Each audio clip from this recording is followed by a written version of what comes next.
ಸರ್ಕಾರಕ್ಕೆ ಧಿಕ್ಕಾರ ಧಿಕ್ಕಾರ ಕೇಂದ್ರ ಅಮಿತ್ ಶಾಗೆ ಧಿಕ್ಕಾರ ಧಿಕ್ಕಾರ ನರೇಂದ್ರ ಮೋದಿ ಸರ್ಕಾರಕ್ಕೆ ಧಿಕ್ಕಾರ ಧಿಕ್ಕಾರ ಧಿಕ್ಕಾರ ಧಿಕ್ಕಾರ ಕೇಂದ್ರ ಸರ್ಕಾರಕ್ಕೆ ಧಿಕ್ಕಾರ.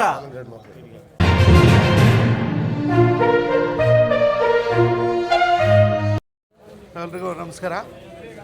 ಈ ದಿನ ನಿನ್ನೆ ನಡೆದಿರ್ತಕ್ಕಂಥ ವಿದ್ಯಾರ್ಥಿಗಳ ಮೇಲೆ ಅಮಾನುಷಕ ದೌರ್ಜನ್ಯವನ್ನು ದಿಲ್ಲಿ ಪೊಲೀಸರು ಕೇಂದ್ರ ಸರ್ಕಾರದ ನಿರ್ದೇಶನದ ಮೇಲೆ ವಿದ್ಯಾರ್ಥಿಗಳನ್ನು ಥಳಿಸಿದ್ದಾರೆ. ಈ ವಿದ್ಯಾರ್ಥಿಗಳು ಯಾರ ಪಾಲು ಕೇಳಿ ಪ್ರತಿಭಟನೆ ಮಾಡಿರಲಾಗಿತ್ತು. ಈ ದೇಶ ಹೊರಿಸ್ಕೊಡಿ ಅಂತೇಳಿ ಏನು ವಿದ್ಯಾರ್ಥಿಗಳು ಪ್ರತಿಭಟನೆ ಮಾಡಲಾಗಿತ್ತು.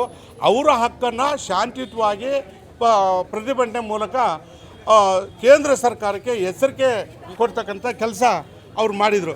ಆದರೆ ಕೇಂದ್ರ ಸರ್ಕಾರದ ದೌರ್ಜನ್ಯ ಹೇಗಿತ್ತು ಅಂತೇಳಂದರೆ ಸಿಕ್ಕ ವಿದ್ಯಾರ್ಥಿನಿಯರನ್ನ ಮನಬಂದಂತೆ ಥಳಿಸಿರ್ತಕ್ಕಂಥದ್ದು. ನಾವು ಈ ದೇಶದ ಜನ ಜಾಗೃತ ಆಗಿ ಕೇಂದ್ರ ಸರ್ಕಾರ ಈ ದುಷ್ಟ ನೀತಿಯ ವಿರುದ್ಧ ನಾವೆಲ್ಲರೂ ಹೋರಾಟ ಮಾಡಬೇಕಾಗಿರ್ತಕ್ಕಂಥ ಅನಿವಾರ್ಯತೆ ಈಗ ಸೃಷ್ಟಿಯಾಗಿದೆ. ನಿನ್ನೆ ಡೆಲ್ಲಿಯಲ್ಲಾಗಿದೆ. ಈ ದೇಶದ ಮೂಲೆಯಲ್ಲಿ ಕೂಡ ಈ ಪ್ರತಿಭಟನೆ ನಡೆಸಬೇಕು. ವಿದ್ಯಾರ್ಥಿಗಳ ಮೇಲೆ ಆಗಿರ್ತಕ್ಕಂಥ ಹಲ್ಲೆಯನ್ನು ನಾವೆಲ್ಲ ವಿರೋಧಿಸಬೇಕಂತೇಳಿ ಈ ಸಂದರ್ಭದಲ್ಲಿ ನಾನು ದೇಶದ ನಾಗರಿಕರಿಗೆ ಮನವಿ ಮಾಡಿಕೊಳ್ತೀನಿ. ವಿದ್ಯಾರ್ಥಿಗಳಿಗೆ ಆಗಿರ್ತಕ್ಕಂಥ ಅವಮಾನವನ್ನು, ಅಮಾನುಷಿಕವಾದ ದೌರ್ಜನ್ಯವನ್ನು ಈ ದೇಶದ ನಾಗರಿಕರು ಪ್ರತಿಭಟಿಸಬೇಕು. ಪ್ರತಿಯೊಬ್ಬರ ಮನೆಗೂ, ನಮಗೂ ಮಕ್ಕಳಿದ್ದಾರೆ, ನಿಮ್ಮೆಲ್ಲರಿಗೂ ಮಕ್ಕಳಿದ್ದಾರೆ. ಆ 16-17 ವರ್ಷದ ಮಕ್ಕಳನ್ನೇ ಮನಬಂದಂತೆ ಥಳಿಸ್ತಕ್ಕಂಥದ್ದು ಭಾಳ ಹೇಯ ಕೃತ್ಯ ಅಂಥೇಳಿ ಈ ಸಂದರ್ಭದಲ್ಲಿ ನಾನು ಹೇಳೋಕ್ಕೆ ಇಷ್ಟಪಡ್ತೀನಿ.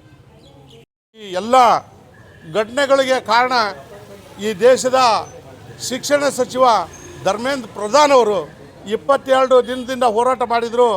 ಯಾವುದಕ್ಕೂ ಸ್ಪಂದಿಸದೆ ಅವರ ಅಧಿಕಾರದ ದರ್ಪವನ್ನು ತೋರಿರ್ತಕ್ಕಂಥದ್ದು ಈ ದೇಶದ ನಾಗರಿಕರು ನಾವೆಲ್ಲರೂ ತಲೆ ತಗ್ಸಿದಂಥ ಕೆಲಸ ಆಗಿದೆ. ಆದ್ದರಿಂದ ಈ ದೇಶದ ಶಿಕ್ಷಣ ಸಚಿವ ಧರ್ಮೇಂದ್ರ ಪ್ರಧಾನ್ ಅವರು ರಾಜೀನಾಮೆಯನ್ನು ನೀಡಲೇಬೇಕು.